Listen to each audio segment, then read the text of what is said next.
तो मूवी के स्टार्ट होते ही हम एक एस्ट्रोनॉट जॉन को देखते हैं। वो अभी अपने हाइबरनेशन पॉड से निकला और फ्रेश होने के बाद अपने स्पेसशिप के कंट्रोल रूम में आया, जहां उसे अपने 2 और साथी मिले। ये तीनों इस टाइम अपने स्पेसशिप के मेंटेनेंस वर्क में लगे हुए थे और जाना था इन्हें प्लैनेट सैटर्न के मून तक। इनका मिशन था वहां पहुंचकर वहां से नेचुरल रिसोर्सेज को कलेक्ट करना, जिसे वापस दुनिया में लाकर इस्तेमाल किया जा सके। इनका ये सफर लगभग 9 साल चलने वाला था। इतने बड़े सफर में ज्यादातर के लोग अपना वक्त सो कर गुजारते थे। कुछ 3 माह बाद के लोग अपने हाइबरनेशन पॉड से निकलते थे, अपनी स्पेसशिप की मेंटेनेंस को चेक करते थे और इसकी रिपोर्ट अर्थ पर देते थे। और ये करने के बाद ये लोग 90 दिन के लिए दोबारा सो जाते थे। हाइबरनेशन की इतनी लंबी नींद लेने के लिए इन्हें ड्रग्स का भी इस्तेमाल करना पड़ता था। यहाँ इनके सारे काम करने के बाद हम देखते हैं कि जॉन कंफ्यूज है। नैश के पूछने पर वो बताता है कि उसे अपनी गर्लफ्रेंड का ना तो फुल नेम याद आ रहा है और ना ही उसे अपनी गर्लफ्रेंड की आवाज याद रही। ये सुनकर नैश उससे कहता है, अरे कोई बात नहीं, हाइबरनेशन के लिए जो हम ड्रग्स लेते हैं ये उसका साइड इफेक्ट है। उसकी वजह से हमें काफी सारी बातें भूल सकती है, लेकिन घबराओ नहीं, ये फिर हमें याद आ जाएंगी। खैर, अपने स्पेसशिप के सारे सिस्टम चेक करने के बाद जॉन अर्थ पर रिपोर्ट करता है कि यहाँ पर सब ठीक है। ये लोग स्लिंग शॉट के ऊपर ही है, किन्हीं उस रास्ते के ऊपर ही है जिस पे चलते हुए ये लोग सैटर्न के मून तक पहुंच जाएंगे। अपनी रिपोर्ट देने के बाद इन लोगों को दोबारा सोना था और सोने से पहले जॉन याद करता है कि वो और उसकी गर्लफ्रेंड जोई आखिर पहली मरतबा मिले कब थे और किस तरह मिले थे। जोई उसकी ऑफिस कलीग और उसकी मिशन ट्रेनर थी। ये सब याद करते हुए आखिर उसे जोई का पूरा नाम भी याद आ जाता है, जिसके बाद वो दोबारा अपनी हाइबरनेशन पॉड में सो जाता है। अब ये लोग जब अगली मरतबा अपने हाइबरनेशन से उठे तो इस टाइम जॉन सबसे पहले उठा था। ज्यादा सोने की वजह से उसे चक्कर भी आ रहे थे। अपने आप को स्टेबल करने के लिए वो यही करीब ही बैठ गया। अचानक उनके स्पेसशिप को एक जोरदार झटका लगा और जॉन ने ऊपर देखा तो एक सीलिंग के स्क्रू निकल रहे थे। ऐसे सीलिंग पैनल निकल कर उसके सर पे लग जाता है और वो वहीं बेहोश। उसके दोनों साथी जब हाइबरनेशन से निकलते हैं तो उसे बेहोश पाते हैं। उन्होंने ऊपर सीलिंग का टूटा हुआ पैनल भी देख लिया था। ये सब कैसे हुआ था ये जानने के लिए कि लोग कंट्रोल रूम में जाकर सीसीटीवी कैमरास की फुटेजेस चेक करते हैं और तब उन्हें मालूम होता है कि इनकी स्पेसशिप को एक बहुत बड़ा झटका मिला था, जिसकी वजह से स्पेसशिप के काफी सारे इंटरनल पार्ट्स डैमेज हो गए हैं। शिप किस हद तक डैमेज हुई थी ये पता चलाने के लिए जब ये लोग शिप के कंप्यूटर को ऑन करते हैं तो कंप्यूटर इन्हें शिप में किसी डैमेज का पता नहीं दे रहा था। और ये चीज जानकर नैश बहुत ज्यादा पैरानॉइड हो गया, घबरा गया, क्योंकि उसे लगा कि शिप का कंप्यूटर उन्हें काफी सारी चीजों के बारे में नहीं बता रहा और ऐसे किसी भी मुश्किल वक्त में उनकी जान खतरे में पड़ सकती है। अब नैश का मानना था कि ये शिप आगे सफर करने की काबिल नहीं रही और अगर ये लोग स्लिंग शॉट को कंटिन्यू करते हुए सैटर्न के मून तक पहुंचने की कोशिश करते भी हैं तो रास्ते में ये लोग मारे जाएंगे। जॉन के होश आने पर नैश के बाद जॉन को भी बताता है कि अब उनकी शिप आगे सफर करने के काबिल नहीं रही। उनकी शिप में कुछ बहुत बड़े फॉल्ट्स हैं। ऐसे में ये सफर कंटिन्यू करते हैं तो ये मारे जाएंगे। उसने ये चीज अपने कैप्टन फ्रैंक से भी डिस्कस की थी, लेकिन फ्रैंक ने वापस अर्थ पे जाने से मना कर दिया। वो जॉन से कहता है, तुम यकीन मानो मेरा, हमारी जान खतरे में है। हमारे पास एक ही रास्ता है, वो बस ये कि हम नेक्स्ट हाइबरनेशन में कैप्टन से 12 घंटे पहले उठ जाएंगे और शिप को रीप्रोग्राम करके स्लिंग शॉट अर्थ की तरफ कर देंगे। जॉन नैश की बात मानने को तैयार हो जाता है, लेकिन सिर्फ इस शर्त पर कि वो पहले खुद हर चीज की जांच करेगा और अगर उसके कहे के मुताबिक सचमुच इस शिप के अंदर कुछ गड़बड़ है तो ही बस वो नैश की मदद करेगा। अब प्लान के मुताबिक अगली मरतबा ये लोग 12 घंटे पहले उठ जाते हैं। नैश की हालत इस टाइम शदीद खराब थी। वो बहुत ज्यादा पैनिक हुआ था क्योंकि उसे लग रहा था कि शिप का सिस्टम अब काम नहीं कर रहा और ये लोग जल्द ही मर जाएंगे। लेकिन यहाँ पर जॉन उसे काम डाउन करता है और फिर शिप के सारे सिस्टम को खुद चेक करता है। उसके मुताबिक शिप में कोई ऐसा मसला नहीं था जिसकी वजह से ये अपने मिशन को दरमियान में छोड़ देते। अभी ये दोनों ये बातें ही कर रहे थे कि अचानक उनके पीछे कैप्टन फ्रैंक भी आ गए, जिन्हें देखकर कि दोनों घबरा गए क्योंकि उनके जागने में अभी काफी वक्त था। कैप्टन फ्रैंक तब इन्हें बताते हैं कि पिछली मर्तबा किचन में बैठकर जब ये लोग बातें कर रहे थे तो उनकी सारी बातें कैप्टन फ्रैंक ने सुन ली थी और इन्हीं की तरह उन्होंने भी अपना हाइबरनेशन पॉड से निकलने का टाइम 12 घंटे पहले कहीं सेट कर लिया था। अब फ्रैंक जॉन को बताते हैं कि शिप में ऐसा कोई मसला नहीं है जिसकी वजह से उन्हें ये मिशन अबॉर्ट करना पड़े। जॉन भी उनकी हाँ में हाँ मिलाता है और यहाँ फ्रैंक उससे प्रॉमिस करते हैं अगर मिशन में कोई भी प्रॉब्लम हुई तो मैं खुद इस स्पेसशिप को दोबारा अर्थ की तरफ मोड़ूंगा। वो लोग ये बात कर रहे थे, दूसरी तरफ हम देखते हैं कि नैश की हालत बिगड़ चुकी है। वो पैनिक कर रहा है क्योंकि उसे लग रहा है कि अगर वो लोग अपने मिशन को कंटिन्यू रखते हैं तो जल्द ही वो मर जाएंगे। उन्हें फौरन अर्थ पे वापस चले जाना चाहिए। उसकी ऐसी हालत को फ्रैंक आकर जबरदस्ती बुरे तरीके से कंट्रोल करता है। और जबकि अब थोड़ी देर बाद हम देखते हैं कि जॉन की भी हालत बिगड़ने लगी थी। उसे भी अब ऐसे हेलुसिनेशंस हो रहे थे कि जैसे उसकी गर्लफ्रेंड सोई इस स्पेसशिप में उसके साथ ही हो। हालांकि वो जानता था कि ये सब सच नहीं है। अब वो उस सीलिंग पैनल के नीचे से घुस रहता है जिसकी वजह से वो पहले बेहोश हुआ था। उस सीलिंग पैनल को उसके एक साथी ने जोड़ दिया था। नैश की बातों को सोचते हुए वो इस सीलिंग पैनल को खोलता है और चेक करने के लिए जाता है कि आखिर खराबी हुई भी थी या नहीं। अंदर जाने पे उसने देखा कि काफी सारे तारे स्पार्क कर रही थी। इससे पहले कि वो कुछ कर पाता, इस स्पार्क की वजह से वहाँ एक बहुत बड़ा डैमेज हो जाता है और स्पेसशिप बाहर की तरफ से टूट जाती है। अंदर की ग्रेविटी अब यहाँ वर्क नहीं कर रही थी। बाहर जाने वाला प्रेशर तेजी से जॉन को अपनी तरफ खींच रहा था, लेकिन जॉन यहाँ स्पेसशिप के कुछ पार्ट्स पकड़कर अपने आप को स्पेसशिप के अंदर रखने की कोशिश में था। लेकिन जल्द ही वो अपने आप को बचाने में नाकाम रहा और एकदम से स्पेसशिप के बाहर स्पेस में गिर गया। उसके बाहर गिरते ही यहाँ असल में जॉन को होश आता है और हमें मालूम होता है कि ये सब जो अभी हमने देखा वो सिर्फ जॉन की हेलुसिनेशंस थी। ये लोग अब अपने हाइबरनेशन पॉड के अंदर वापस जाने चाहते हैं। जब अगली बार ये लोग उठे तो इन्हें मालूम हुआ कि इनके मिशन का पीक टाइम आ चुका है। इन्हें अब अपना स्लिंग शॉट चेंज करना था। इन्हें जिस ऑर्बिट जिस पाथ के ऊपर ये लोग सफर कर रहे थे इन्हें वो चेंज करना था।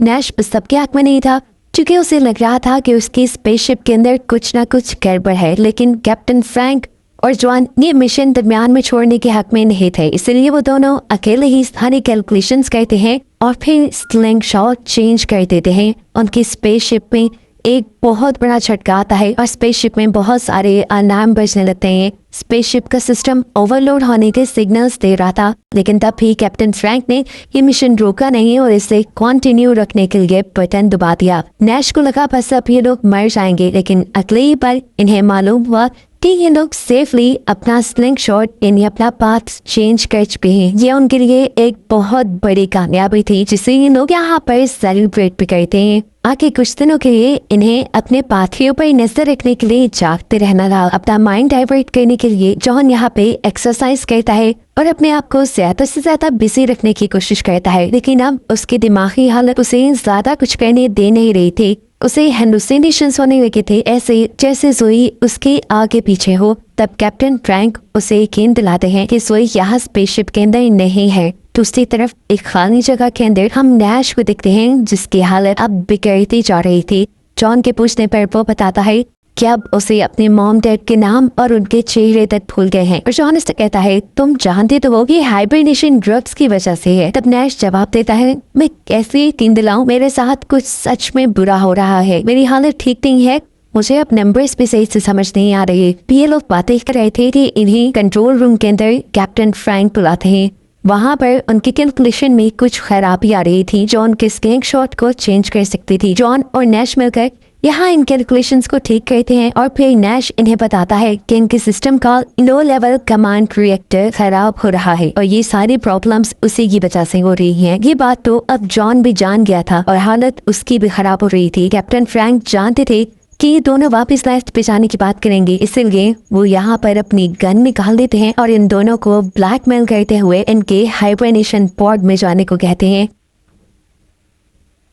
जॉन तो उनकी बात मानते हुए हाइबरनेशन पॉड में चला जाता है, लेकिन जाने से पहले उसने देखा कि फ्रैंक नैश को टॉर्चर कर रहा था। फ्रैंक ने नैश के सर के ऊपर एक गन से हमला किया और वो आकर जॉन के हाइबरनेशन पॉड के ऊपर गिरा। इसके बाद क्या हुआ वो जॉन नहीं देख पाया क्योंकि वो सो गया था। अगले मर्तबा जब जॉन हाइबरनेशन पॉड से उठा तो उसे यहाँ कोई नजर नहीं आया। एकदम से उसके पीछे कैप्टन फ्रैंक आ गए जिनसे उसने नैश के बारे में पूछा तो फ्रैंक ने बताया कि नैश बहुत ज्यादा अनस्टेबल हो गया था, इसीलिए मुझे जबरदस्ती उसे हाइबरनेशन पॉड के अंदर कैद करना पड़ा है। ये बात करके जॉन अपने काम पे लग जाता है यानी अपनी शिप के मेंटेनेंस वर्क में लग जाता है, जहाँ बैठकर उसने नोटिस किया कि उसका बाजू अजीब तरीके से नीला पड़ा था। शायद ये उसकी हाइबरनेशन ड्रग्स का असर था। एकदम से उसका बाजू काला होते होते आखिर फट जाता है और अजीब सी एलियन की तरह की शक्ल लेता है, जो देखकर जॉन खुद बिगड़ गया। लेकिन अगले ही लम्हे उसे पता चला कि ये भी सिर्फ उसकी हेलुसिनेशन थी। उसका बाजू बिल्कुल ठीक था। अब जॉन को बार बार पहले की तरह ही जोई के भी हेलुसिनेशंस आ रहे थे। वो जोई से बहुत प्यार करता था, शायद इसलिए वो उसके माइंड से निकल ही नहीं रही थी। और तब फ्रैंक उसे एक बहुत ही दर्दनाक हकीकत बताता है। वो ये कि उस था और जोई का रिलेशन कभी था ही नहीं। असल में जोई उनकी मिशन ट्रेनर थी और कंपनी ने उसे जॉन से पब्लिक प्लेसेस में मिलने को इसलिए कहा था ताकि वो जॉन की मेंटल हेल्थ के बारे में पता चला सके और ये जान पाए क्या वो इस मिशन के लिए सूटेबल है या नहीं। ये बात सुनकर जॉन गुस्से से पागल हो जाता है और फ्रैंक से कहता है, तुम कौन होते हो मेरे या मेरी लाइफ के बारे में कुछ भी कमेंट करने वाले? प्लीज मेरे पर्सनल मामला से दूर रहो। जॉन अब वापस कंट्रोल रूम की तरफ आ गया था क्योंकि उसे अपना रेडियो सिस्टम मेंटेन करना था। वो अपने पूरा ध्यान लगाकर काम करना चाहता था, पर सोई और उसकी यादें उसे बार बार डिस्टर्ब कर रही थी। अभी वो इन सारी सोचों में उलझा हुआ था कि तभी उसे रेडियो के जरिए कोई कांटेक्ट करता है और उससे बहुत सारे सवाल पूछता है। इससे पहले कि जॉन किसी एक भी सवाल का जवाब दे पाता, ये कॉल डिस्कनेक्ट हो जाती है और फौरन फ्रैंक उसके पास आता है और पूछता है, तुम किससे बातें कर रहे थे? जॉन यहाँ कुछ नहीं बोलता और तब फ्रैंक उसे कहता है, चलो अच्छा, अब तुम्हारा दोबारा हाइबरनेशन साइकिल में जाने का टाइम हो गया है। जॉन अभी दोबारा हाइबरनेशन में नहीं जाना चाहता था, लेकिन वो ये भी जानता था कि कैप्टन फ्रैंक अपनी बात मनवाने के लिए किस हद तक जा सकते हैं। इसलिए वो फ्रैंक को कंट्रोल रूम के अंदर ही बंद कर देता है और उससे कहता है, मैं तभी हाइबरनेशन पोर्ट में जाऊंगा जब तुम मुझे नैश से मिलवाओगे। तब फ्रैंक कहता है, पागल हो गए हो, मैं उसके हाइबरनेशन साइकिल को डिस्टर्ब नहीं कर सकता। ऐसे में कुछ भी गलत होने का खतरा है, तो मेरी बात मानो, अभी तुम जाकर सो जाओ। अगली मर्तबा जब तुम उठोगे तो मैं तुम्हें उससे मिलवा दूंगा। अभी हम दोनों के लिए यही बेहतर है कि जब तक हम सैटर्न के मुंह तक ना पहुंच जाएं, उसे ना ही जब आ जाए। यहाँ बातों में भला फुसला कर फ्रैंक जॉन से अपना दरवाजा खुलवा लेता है और फिर फौरन ही उसके ऊपर गन पॉइंट करके उसे जबरदस्ती हाइबरनेशन पॉड में जाने को कहता है। जॉन ने देखा था कि किस तरह जब नैश ने उसकी बात नहीं मानी थी तो फ्रैंक ने उसके ऊपर हमला कर दिया था। अब पहले से ही अपने आप को बचाने के लिए वो यहाँ फ्रैंक से ही लड़ने लग जाता है, उसके हाथ से उसका वेपन लेने के लिए। इन दोनों के दरमियान में अच्छी खासी लड़ाई शुरू हो जाती है और ये गन लेने के चक्कर में जॉन फ्रैंक का नाक तक तोड़ देता है, जिसकी वजह से वो बेहोश भी हो गया था। उसे अब पागलों की तरह हेलुसिनेशंस आ रहे थे। जोई के और डिफरेंट चीजों के वो सब चीजों से ध्यान हटाकर दोबारा कंट्रोल रूम में जाता है और सीसीटीवी फुटेजेस के जरिए नैश को ढूंढने की कोशिश करता है।